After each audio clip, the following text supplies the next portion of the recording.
فضائل پڑھوں یا مصائب آپ گریہ کریں گے کی ہے۔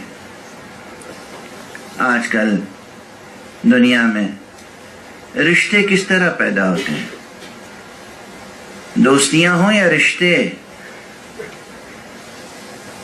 مجبوری کے رشتے ہوتے ہیں، احکام کی پابندی ہوتی ہے، قدریں تھوڑی ہوتی ہیں۔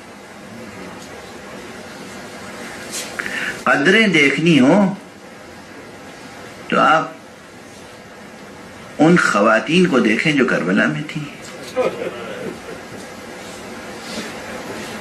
عورتیں شوہروں کی قدر کرتی ہیں بس اس وقت تک جب تک شوہروں کے جیبوں میں پیسہ ہو، جب تک شوہروں کے ساتھ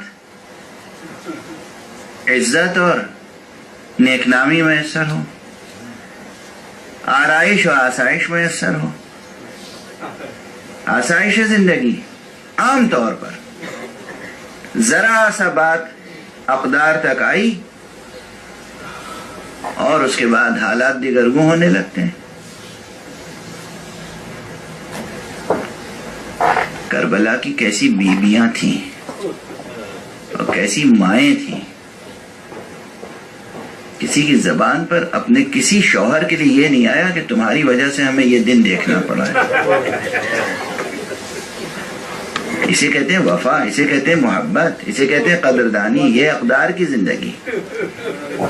عورتیں تھیں، وہ بھی عورتیں تھیں، عورتیں تھیں۔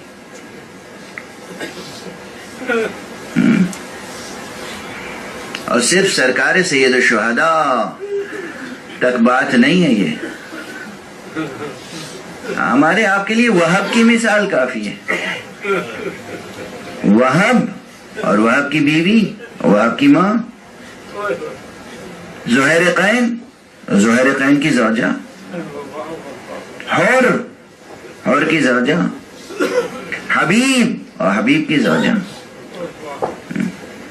ذرا سی کوئی آزمائش آ جائے ہمارے یہاں، عورتوں کی زبان پہ سب سے پہلے آتا ہے کہ چلیے آپ بیٹھیے خاموش۔